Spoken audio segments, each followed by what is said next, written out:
Alright, we're going to open another box of Zendikar Rising. This time I'm going to skip all the commons and most of the uncommons because, let's be honest, we talked a bunch about them last time and you really don't care about those anyway.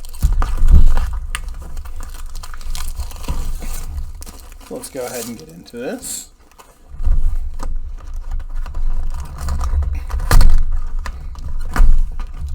Once again, we will open our box topper last. So let's go through the rest of these packs.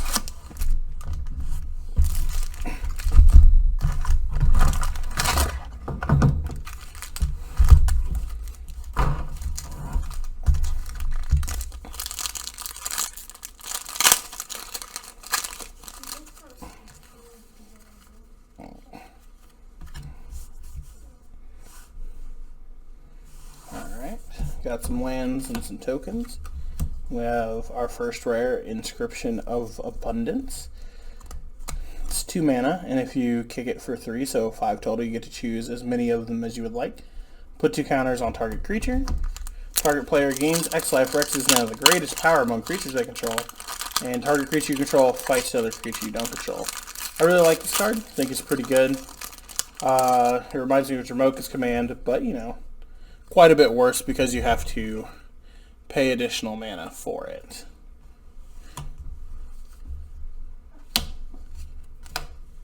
Got a foil Turn Timber Ascetic. Put this in our foil pile over here. And then our first mythic, we have a Leyline Tyrant. You don't lose the game of opponent. You don't lose unspent red mana as steps and phases end. When it dies, you can pay any amount of red mana, and when you do, it deals that much damage to any target. This card's really cool. It's probably really good. I expect to see some play. I don't know how good it'll actually be, but I think that it is possibly a very good card. 4/4 for 4 flyers are very good, and this having original Omnath text for red mana is really actually kind of cool.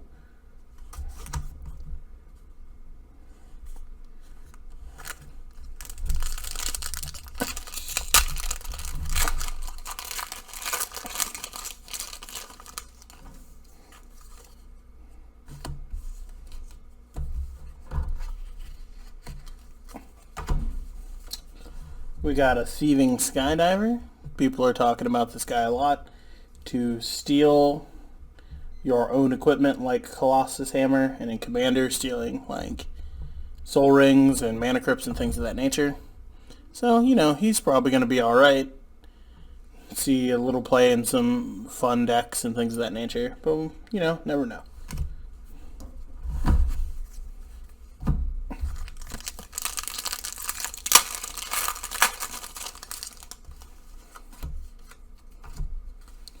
Foil Dreadworm.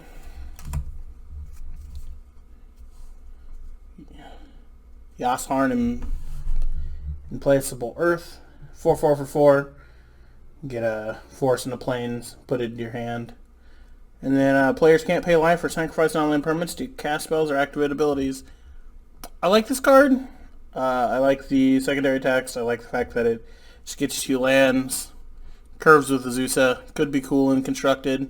It's definitely very good in limited because of landfall.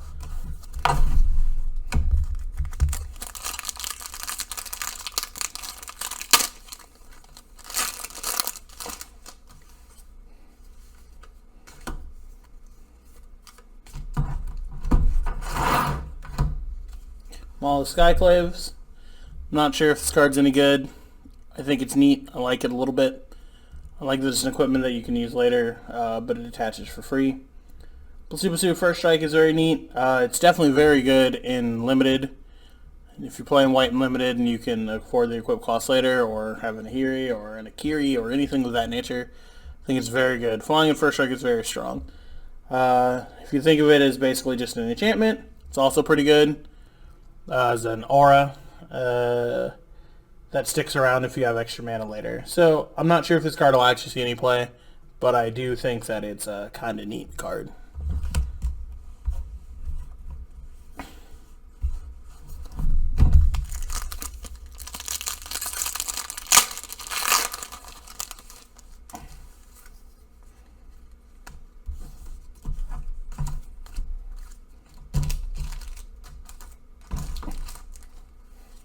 Myriad Construct, 4/4 for 4, kicker. If you kick it, it enters with a +1/+1 counter for each non-basic land your opponent controls. And then when it dies, when it becomes a target of a spell, sacrifice it and create a number of 1/1 colorless contract artifact tokens equal to its power. So if somebody targets this, you play it, somebody targets it with a spell, and you didn't kick it, you'll get a 4/4. They have, and etc. I think this card's okay. I don't think it's anything to write home about. I could totally be wrong. Could be interesting.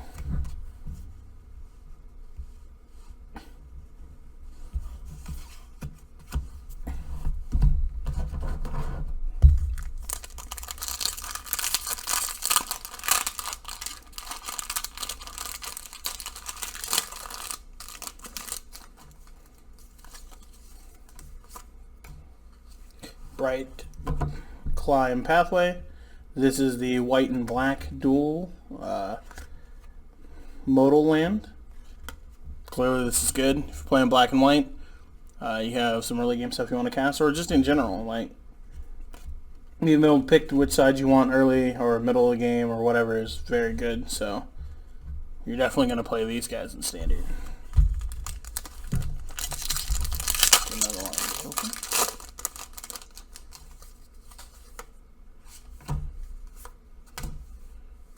Soul Shatter. It's a very good answer to people trying to ramp it into giant creatures, because you'll always get the big thing they ramped into, especially with something like Hydroid Crisis leaving the format, and it being a big ramp target but only costing 2 mana. This will always hit something normally bigger. It allows you to avoid hitting like their mana dorks and things of that nature. So this card's pretty okay. I don't know if people will actually play it, but it does have a role to play in decks.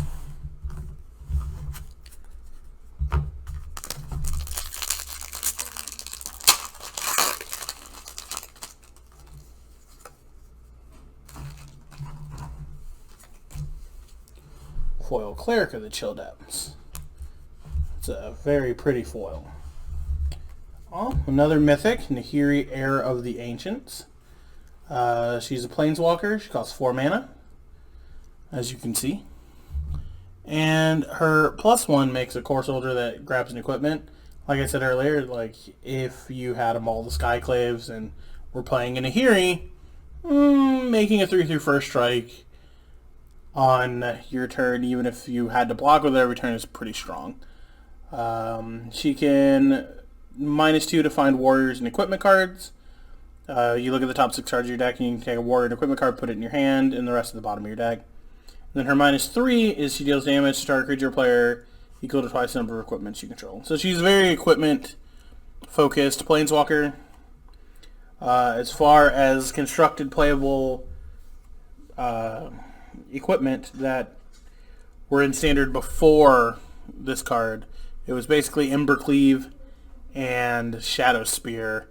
So I'm not sure how good this card will be, but we've had other planeswalkers who make a guy to save themselves that you didn't really use for any reason other than just to make the creature. So she has a very good potential at being played in some way.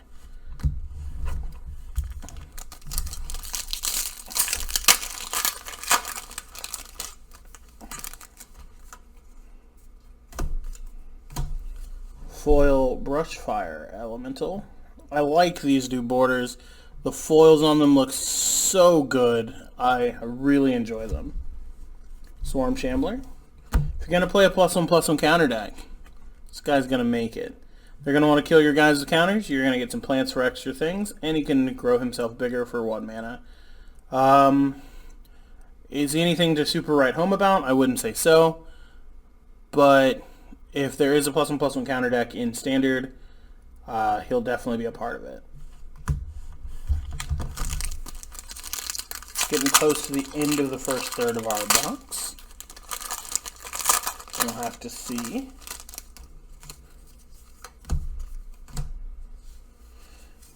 We got a foil Glasspool Mimic. It's a 3 mana clone variant that copies one of your creatures except for, in addition to its other creature types, it keeps its creature type, which is Shapeshifter Rogue. Also, it can be a land, which is very powerful in the situations where you need extra mana, or you think you might have a card you need to draw for extra mana, but you don't have any good creatures you want to copy. I think this card's pretty cool. I don't know how good it is, but I do think it's very neat. The rare in this pack is Throne of Makindi, which is a colorless land that allows you to pay mana to put a charge counter on it, so 1 mana to put a charge counter on it. And then you can tap it to remove a charge counter from Throne of Makindi to add 2 mana of any one color to your mana pool. And you can only spend the mana to cast kick spells. So if you wanted to cast something like Into the Royal, you could use it to pay the extra kicker costs and things of that nature. But unless you're playing a kicker deck, this land's probably not for you.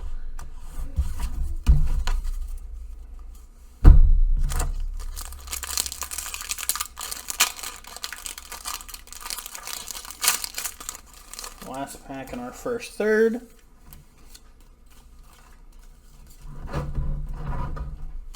Our rare is Valakut Exploration. Whenever you landfall, you exile the top card of your deck, and you can play it during your turn. At the end of your turn, you take any number of the cards, you take all the cards that were exiled with Valakut Exploration and put them in your graveyard. For each card you put in there, it deals damage. So if you play a Fabled Passage and you crack it, you would exile 2 cards. And if you decide to not play either of them, you would deal 2 damage to each opponent for doing that. So if you were playing something like Azusa and the new mythic from this set that allows you to play lands from your graveyard, you could do a lot of crazy things with Fabled Passage and stuff with this to deal some damage. I'm not sure how worth it is, but it's a very interesting concept, and I do like it. So in order, these are the cards we opened in our first third of our box, in case some people that do this kind of data stuff would like to see. So starting over here, first pack, second, third, fourth, fifth, sixth, seventh, eighth, 9th, 10th, 11th, and 12th. Alright. We're going to move on ahead, though, to the middle section of our box.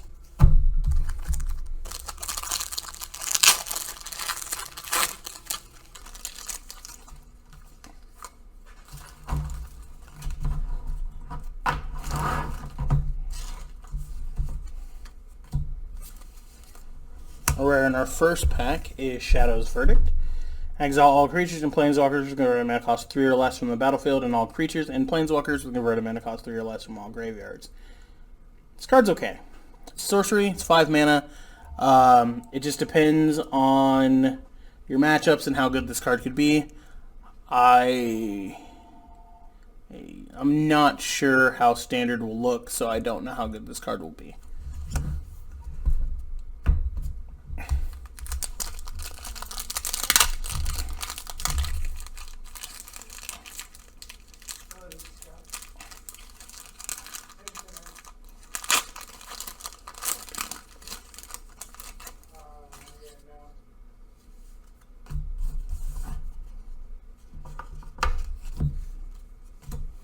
We got a foil Akum Warrior, which is 4/5 that can be a land.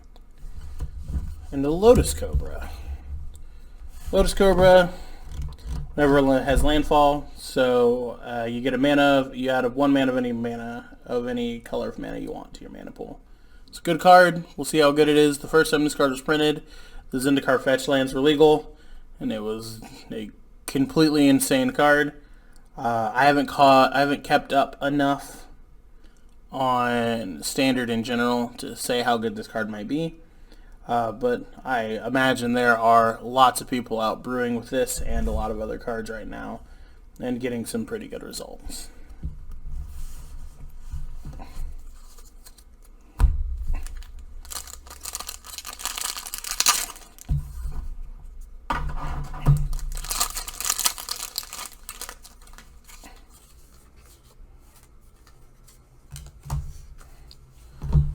Our next rare is Archon of Myria. Each player can't cast more than one spell per turn. And non-basic lands your opponent's control and enter the battlefield tapped. It's a 2/3 flyer. I like this card. I think it's probably pretty strong. I don't know how good it actually is. But, you know, it'll be okay.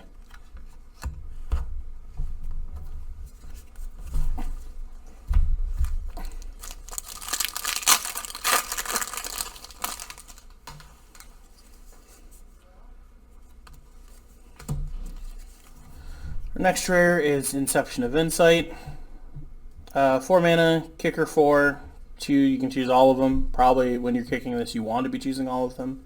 Bounce 2 dudes, scry 2, draw 2, and then target player creates a blue illusion equal to the number of cards in their hand. I think that this card is probably quite poor, being a sorcery speed card, but you know, it's okay. But 8 mana is a lot to get all of these effects. 8 mana is probably appropriate for all of them, but I don't know if a 4 mana sorcery is something that I'm looking to play. Could be fine.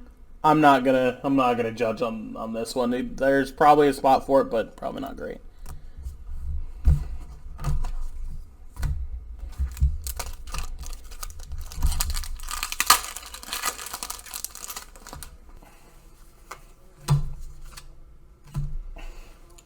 We got a foil Archpriest of Iona.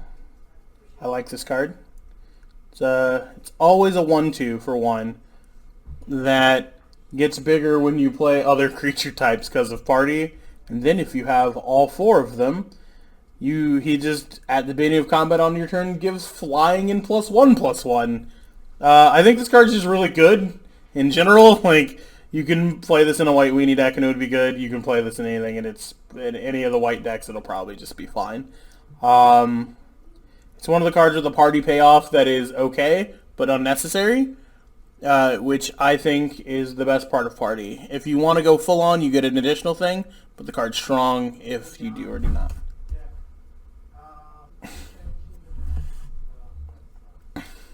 Shattered Skull Smashing was the rare in this pack.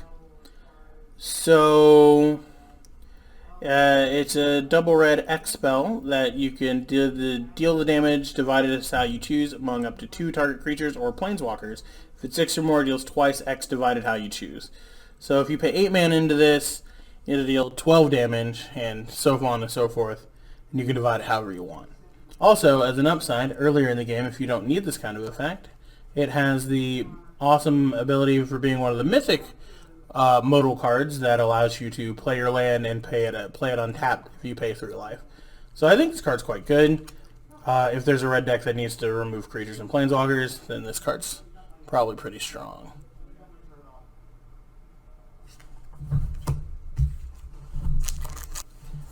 Wayward Guide Beast is our next rare.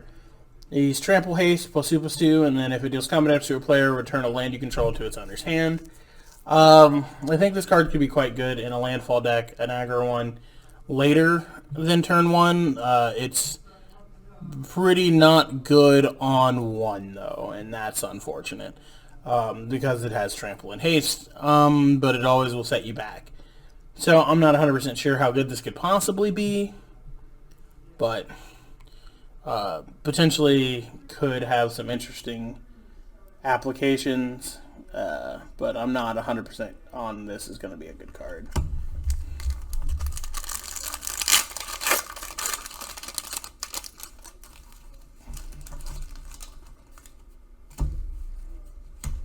We got another Mythic. Drawn of the Last Blood Chief. 5 mana 4/4 flyer. Whenever it attacks, defending player chooses a non-legendary creature card in your graveyard, and you can return that card to the battlefield with a +1/+1 counter and it's vampire. So every time she attacks, your opponent picks a guy in your graveyard and you get it for free, and it's bigger. I mean, I like this card. I don't know how good it'll be in Standard Constructed, but I'm definitely going to abuse it in Commander because it seems like a lot of fun there. Because even if you give me a crappy creature, it's still a free crappy creature.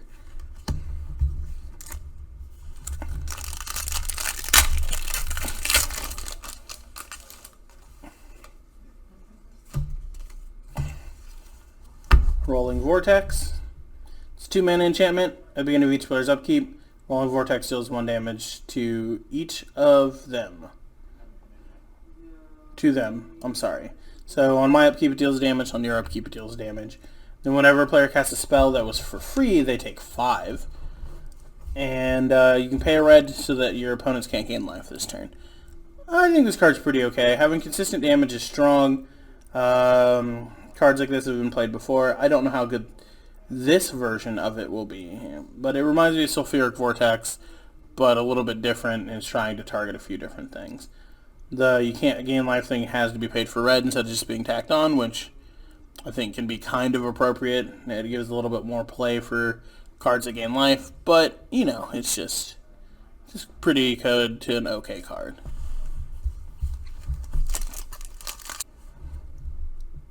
Zagreus, Thief of the Heartbeats. 4/4 for 6, but he costs 1 less for each creature in your party. So as long as you have a few creature types in your party. If you have 2, he's a 4-mana 4/4 flyer with haste, death touch. And then he gives all your other guys death touch. Then if you deal damage to a planeswalker, that planeswalker dies. Not him, any creature. I like this card a lot. I think it's very good. I don't know how good, but I do like this card a lot. We got this cool foil island. This is so gorgeous. And a Skyclave Apparition. 3 mana 2/2. When it enters the battlefield, exile up to 1 target non-land, non-token permanent you don't control that costs 4 or less. When it leaves the battlefield, the exiled card's owner creates an XX blue illusion token where X is the converted mana cost of the exiled card. So this card's very good because you can remove utility cards and they'll always get a token back. So if, for example, you're playing a card like Baron or Unsummon or an Unsummon effect like Unsubstantiate or something, you can always play this, kill it, they kill this, and then they get a token, and then you just bounce the token, and they get nothing back. They never get the card back that you exile with this. It's gone forever. Another trick with this is, for example, if you're playing like a deck with Woe Strider or Sacrifice Outlet, you can play this, put this trigger on the stack targeting the permanent you want, and then sacrifice this. And then they will get a 0/0 because it hasn't yet exiled it, so it won't track that ability, which I think is very cool. So yeah, I think that this card's very powerful, but white's my favorite color, so I might be wrong.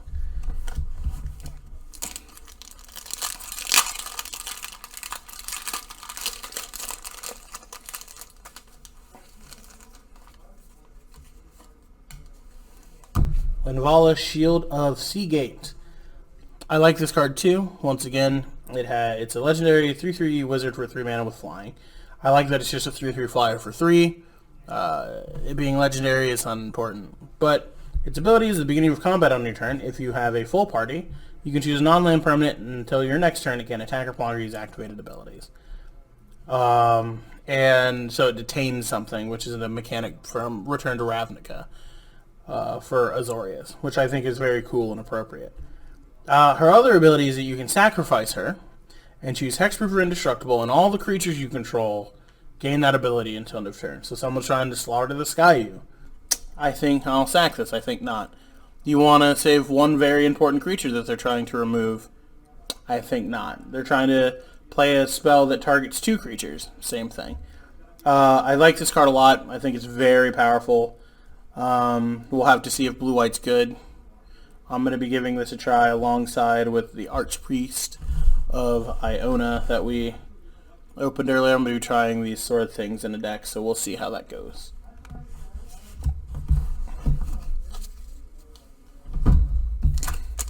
Last pack of the middle portion of our box, and we'll go from here. And it is Riverglide Pathway and Lava Glide Pathway. So it's the red and blue dual land, modal land, not modular. Modular is a mechanic from original Mirrodin. It's clearly good. You're playing red-blue, probably going to want these. Especially in standard constructed decks. Maybe even Pioneer, but you have a few better lands than that as well. So I think that this card's good. It's a good land. So the land cards in this set are very cool, very good, and the art is absolutely gorgeous on them. So awesome. Just like last time, let's go ahead and lay out our cards in order. So here we go. These are the first 4. And then the second 4 for anyone who wants to know these in order. And then the last 4 for anyone collecting data of that sort. So this is the second third of our box. And we'll move on to the last part.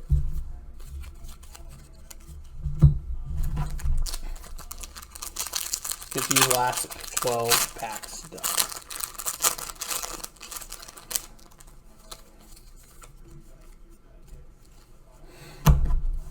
Grakmaw, Skyclave Ravager is a card we just opened.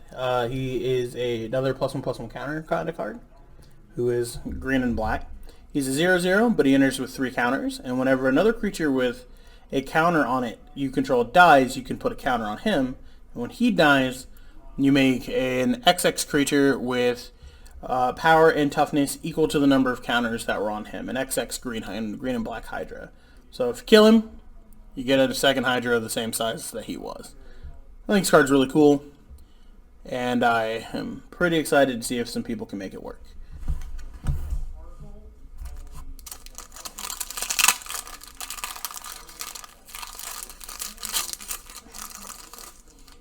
This is the red-white land, Needle Verge Pathway, and Pillar Verge Pathway, which the arts are once again absolutely incredible. Once again, it is a dual land, so if you're gonna, you're gonna play this. You're playing red-white. It's just very strong.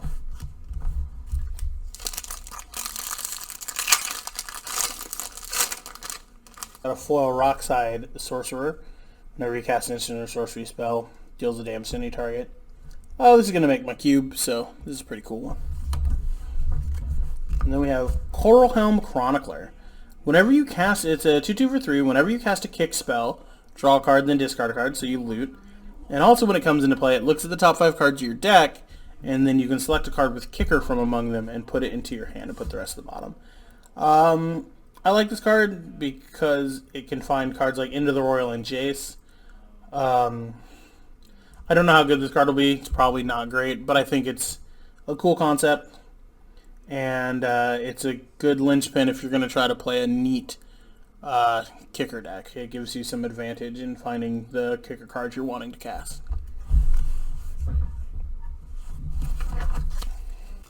Null Priest of Oblivion. It is a 2/1 Menace Lifelink, which I think is pretty neat. And then if you kick it for 4 more mana, you get to reanimate a creature. I think it's probably pretty good. I assume there'll be a few reanimator decks in Standard. I don't know if I'm not sure without doing a little bit more research on Standard how good this card will be. But it's the kind of card that I think is good. So as long as there's a card that you want to play that you can easily get rid of, this card's probably pretty good.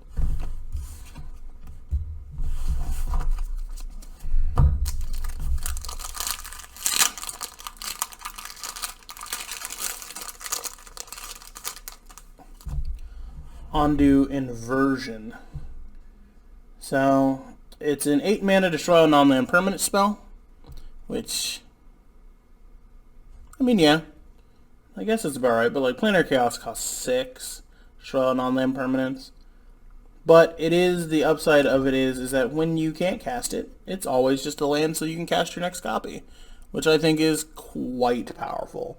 So not sure how good this card is, but it does feel like it's okay as maybe a 1 or 2 of in a control deck that might get to it to want to be able to cast it, but also would like to increase its land count slightly because it's going to be playing this card. So we'll see. I like it though. It's a neat card. Then again, I think all the modal cards are very neat just because of the cool implications they have on deck building when you have access to cards that will also give you lands. Cool. This is what the token looks like for this guy. Pretty neat. Goodbye Outrider. He pumps your stuff equal to number of party things. He's a draft shaft common, but you know we got a foil, so I'll show you. Felidar Retreat. This is a 4-mana enchantment that says whenever you landfall, you can choose one. Create a 2/2 cat token, cat beast token, or put a counter on all your creatures and they gain vigilance. I like this card. I probably like it because I have a commander deck that'll play it, but I've been trying to look into an enchantment deck maybe in Standard that could be interesting and get a lot of value. And this card might be a part of it. So we'll have to see if there's some cool things you can do with it. But as of right now, it doesn't look super powerful to me.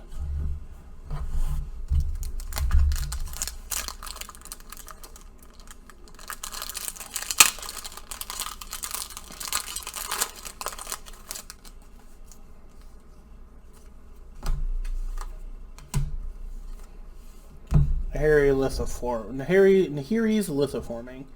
You pay 2 red and X, sacrifice X lands for each land you sack, draw a card. You can pay X additional lands. Lands you control enter the battlefield tapped this turn. If you have land ball triggers, this card's insane. If you're building your deck around using and abusing this card, it's probably completely insane. I just don't know how you do that in Standard right now, but once again, I'm not as well versed on all the cards that exist in Standard in every color right now with the new set and rotation happening. So we'll see if somebody has a good, cool way of using this. If not, it's an interesting card.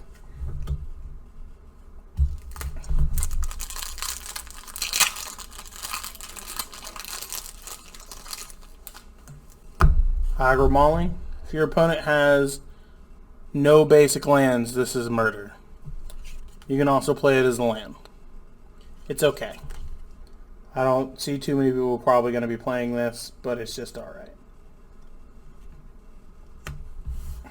Only 4 more packs to go.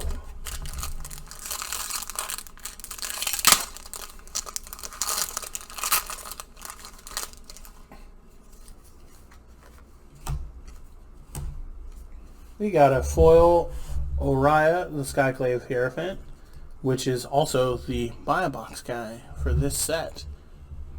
You can get a full art one if you purchase a booster box while supplies last from your local store, if they get these kinds of promos. But he is a 4-mana 3/3 lifelink. Now when he dies, or another cleric you control dies, you can return a cleric card that costs less than the creature that died from the graveyard to the battlefield.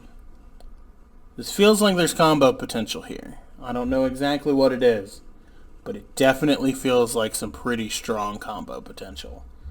I'd have to look into it and do a lot of research in Standard to see if that'll work, but man, does it feel like there's things you can do here. We got a Nimble Trap Finder. As long as you have played a party creature this turn, which is a cleric, a rogue, warrior, or wizard, he's unblockable. That's pretty good. Then at the beginning of combat on your turn, if you have a full party, he gives all of your creatures, if they deal combat damage, draw a card. This card is interesting for the party mechanic. It's 2/1 for 2. It feels like it fills a role, and we'll just have to see if he makes any sort of decks work at all.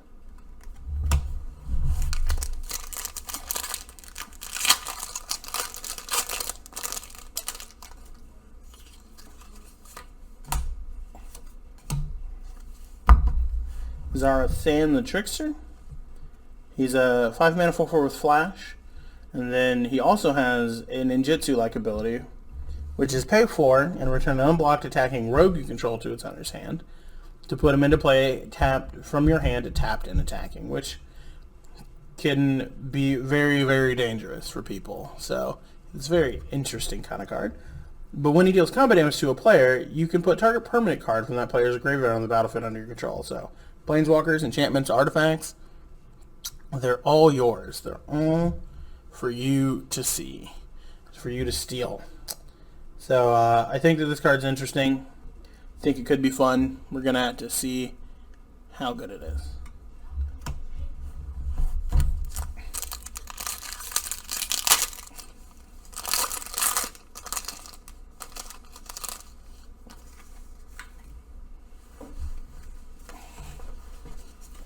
Scoot Swarm.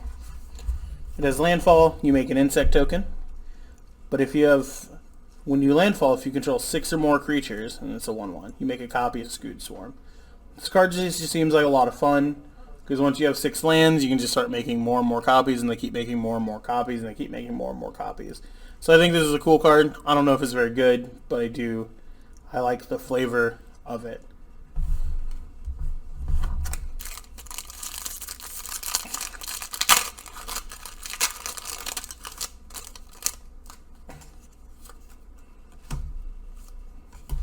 Foil Seafloor Stalker. Just a common foil.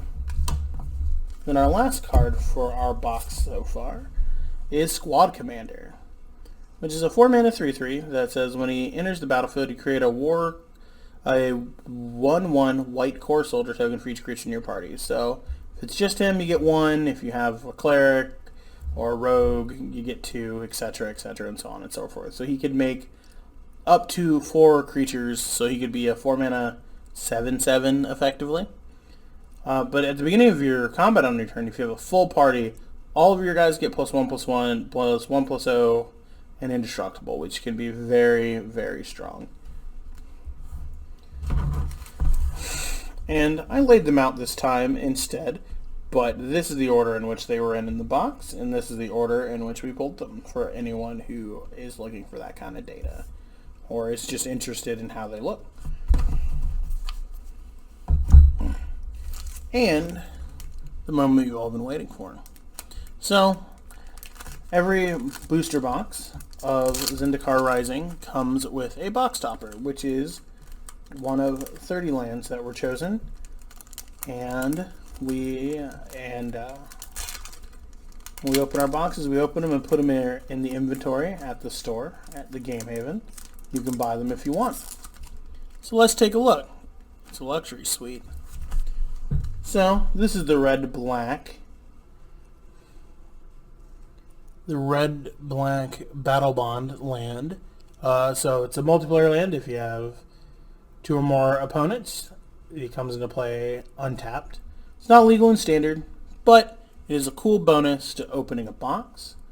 So I hope you enjoyed our box opening, and we will catch you in the next one.